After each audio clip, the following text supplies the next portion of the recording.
Sir आपने ही इस bike को बनाया है जो 1 लीटर तेल में 176 किलोमीटर से भी अधिक एवरेज देगी। इसमें मैंने ये प्लेट लगाई है। अच्छा। ये प्लेट मैं न लगाता तो मुझे क्रैंकेस चेंज करना पड़ता। ये क्रैंकेस है।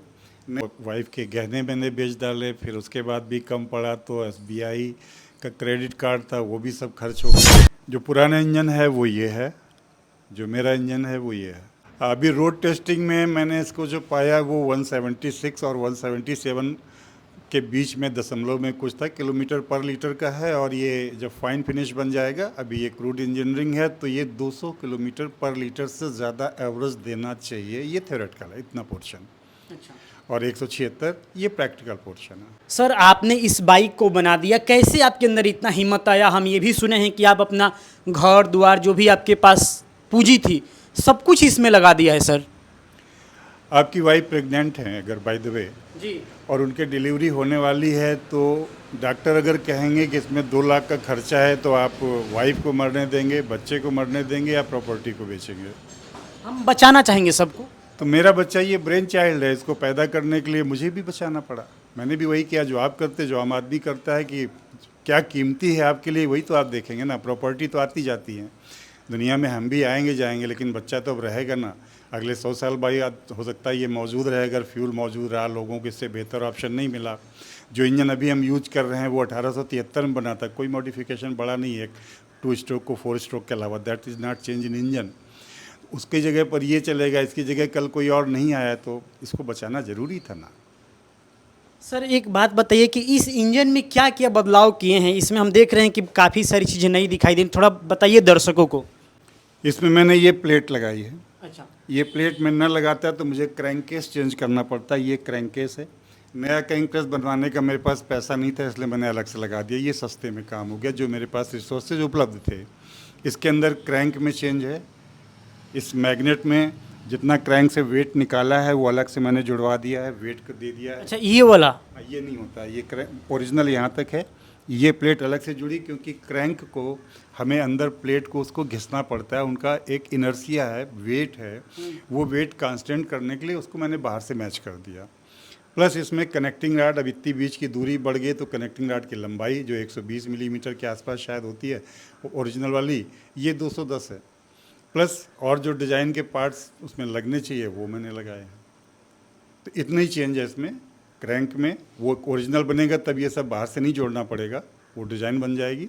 अभी एग्जिस्टिंग जो है उसमें क्रैंक का, कनेक्टिंग रॉड का और क्रैंक केस का 3 चेंज होंगे, चौथा कोई नहीं होगा। सर काफ़ी यह खबर वायरल हो रही है कि आपने जो बाइक बनाया है यह मल्टी फ्यूल वाला ईंधन है, यानी कि डीजल पेट्रोल सीएनजी से भी चलेगा। इसकी सच्चाई क्या है? क्योंकि काफ़ी लोग ये कमेंट कर रहे हैं कि ये मल्टी फ्यूल वाला इंजन बना है। आप थोड़ा कैमरे पे बताइए। या तो मेरे बोलने में क्लैरिटी नहीं आई, या जिसने मुझे कवर किया या पूछा मुझसे उसके समझने में क्लैरिटी नहीं आई। अब किसने क्या पूछा मुझे याद नहीं है, लेकिन ये डिज़ाइन किसी भी फ्यूल से चलने वाले इंजन में लगाई जा सकती है। मेरी बाइक हर फ्यूल से नहीं चलेगी, केवल पेट्रोल से चलेगी। केवल पेट्रोल से ये बाइक चलेगी? बाकी आप चाहें इसको तो डीजल इंजन में लगाइए। डिज़ाइन को, जो डिज़ाइन है, सारे इंजनों के डिज़ाइन दुनिया में एक है, दूसरी कोई डिज़ाइन नहीं है, केवल उनके इग्निशन का सिस्टम अलग अलग है। वो आप उसमें ला सकते हैं। मान लीजिए डीजल इंजन बाहर रखा है जो मेरा, उसमें ये डिज़ाइन लगा देंगे, वो भी इतना एफिशिएंट हो जाएगा। कब से आप इसमें लगे हुए हैं और कब आपको सफलता मिली, जरा ये भी बताइए। 2006 में मेरे दिमाग में आइडिया आया था। 6 महीने मैंने इसमें वर्क किया। वो फरवरी या मार्च का महीना था 2006 का। जी। और फिर मैं 2006 में आइडिया आया। समझते समझते इसको डिकोड करते करते मुझे 2007 का जुलाई अगस्त आ गया। फिर मैंने इसके बारे में टाटा मोटर्स में बात की, तो वहाँ गया, प्रेजेंटेशन जितना मैं समझ सकता था उतना मैंने प्रेजेंटेशन दिया। जी। ये हुआ कि नहीं, अगर आप प्रोटोटाइप बना के ले आए तो मैं एक्सेप्ट कर लूँगा। तो मैंने प्रोटोटाइप बनाया, उसने सड़क पर 120 का माइलेज दिया। उस माइलेज को पाने के लिए, सीखने के लिए मैं Motilal Nehru national institute of technology में लगभग 6 महीने तक इंजन समझने के लिए जाता रहा। अच्छा। हाँ, रेगुलर। वहाँ पर प्रोफेसर अनुज जैन ने मेरी बहुत मदद की। इंजन का ABCD उन्होंने सिखाया। फंडामेंटल मैं समझता हूँ, लेकिन इंजन में क्या होता है ये मैं नहीं जानता था। जी। तो लगभग मुझे लगता है कि हफ्ते में 4-5 दिन और 6 महीने के आसपास, या तो 1-2 महीना कम ज़्यादा हो सकता है, बहुत पुरानी बात है। जी। उन्होंने ही मुझे ज़्यादातर चीज़ें सिखाई। फिर मैंने प्रोटोटाइप बनाया, प्रोटोटाइप भी मेरा नहीं एक्सेप्ट हुआ। मैं दिल्ली गया, प्रेस कॉन्फ्रेंस की, वहाँ भी नहीं एक्सेप्ट हुआ। तो मुझे लगा कि अब मुझे पूरा खुद ही बनाना पड़ेगा, तो मेरे पास जो था मैंने दांव पर लगा दिया। हमें ये भी पता चला कि आपकी बेटी और आप दोनों लोग मिलकर इस इंजन में लगे हुए थे कि इसको चालू कर दिया जाए। क्या ये बात सही है?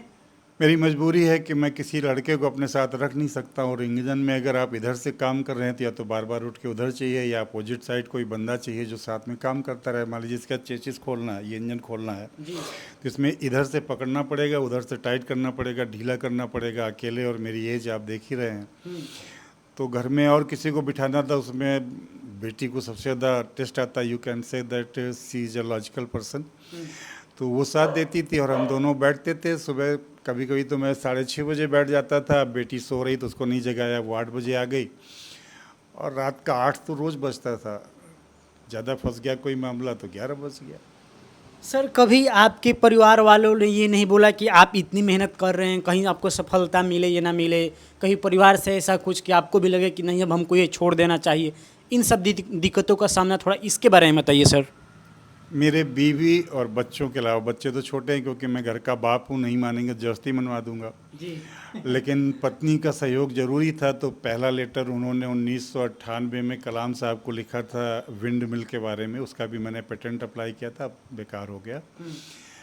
इसके बाहर किसी ने सपोर्ट नहीं किया, किसी ने सपोर्ट नहीं किया? मित्रों के अलावा फैमिली मेम्बर्स ने सपोर्ट नहीं किया। उनका एक ही लगता था, ज़्यादातर ये लोग मानते थे कि क्योंकि मेरी एजुकेशन सिर्फ ग्रेजुएशन पीसीएम से हूँ मैं, वो भी 83 बैच का हूँ, और 2000 के बाद मैं अचानक इंजन की दुनिया में जा रहा हूँ जिसको मैंने कभी जाना नहीं है। तो ज़्यादातर लोग तो यही मानते थे कि बंदा मेंटल होने जा रहा है बाद में।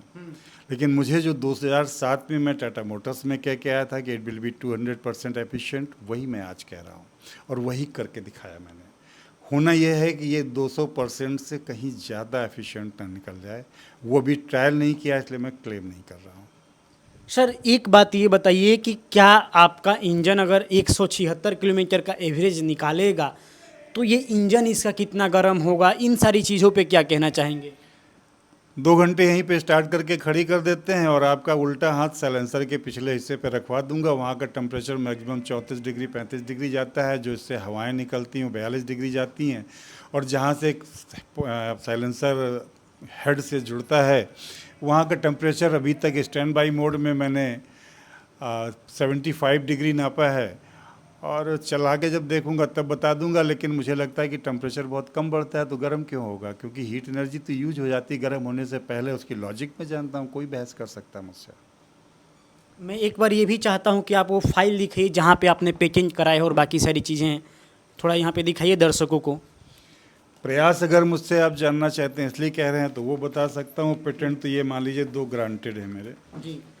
देखिए मैंने कुल इतने पेटेंट अप्लाई किए हैं अच्छा। अभी तक, 1 2 3 4 5 6 7, जिसमें 2 में पीसीटी लिखा है। जी। ये इंटरनेशनल पेटेंट होते हैं, पैसे न होने के कारण ये लैप्स कर गया, टाइम बार्ड हो गए। और 1 2 3 ये मेरा तीसरा आविष्कार है, और इसमें जो मैंने पेटेंट मुझे मिले हैं वो एक ये है जी। एक ये है, भारत सरकार के हैं, उसमें कोई मेरा लेना देना नहीं है। और जो इंजन के बारे में बता रहे थे थोड़ा वो भी चित्र इसमें दिखाइए।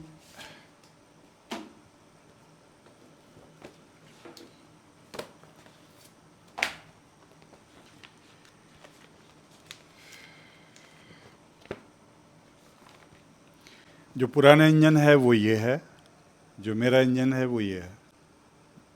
अच्छा, क्या इसमें अंतर है जो ये पुराना इंजन में और जो आप यहाँ पे पूरी ताकत है, तो ये क्रैंक को नहीं घुमाएगा, वहीं पे खड़ी रहेगी। जब ये आगे बढ़ेगा तो ताकत कम हो जाएगी और प्रेशर कम हो जाएगा। इस इंजन में इसमें आर्म होती है, जैसे इस जगह पर अगर ये इंजन खड़ा है तो इसकी आर्म बराबर R/2 ऑफ द सर्किल। अच्छा। इसकी आर्म इस समय 0 है, इसकी आर्म इस समय मैक्सिमम है, जो भी इसकी रेडियस होगी। जी। अगर दोनों पर प्रेशर इक्वल कर देंगे तो इसकी तुलना में ये उतने गुना ज़्यादा फोर्स पैदा करेगा। इसका 0 है क्योंकि इसका जो इसको चलाने का फोर्स पैदा होता है, ड्राइविंग फोर्स, उसका फार्मूला होता है पी साइन थीटा। अच्छा। इस इंजन पे 0 डिग्री है तो साइन थीटा की वैल्यू 0 है। इस पे 1,00,000 गुना ज़्यादा प्रेशर पैदा कर दे, ये घुमा नहीं सकता है।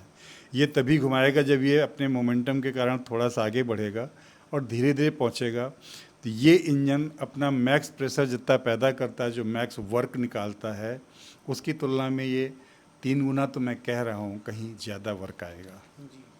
एक रफ़ आइडिया मैं आपको दे सकता हूँ कि ये पीवी ग्राफ पुराने इंजन का है, ये इसका एरिया, इसका वर्क डन होता है, ये हमारे इंजन का है।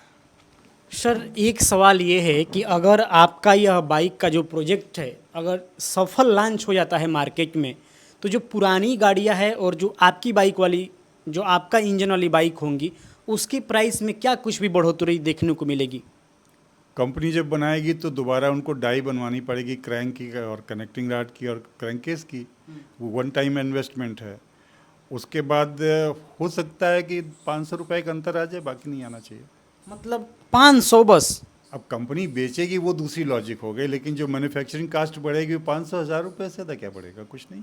क्या आप सच में कर्ज में भी हैं? इसकी जानकारी दीजिए।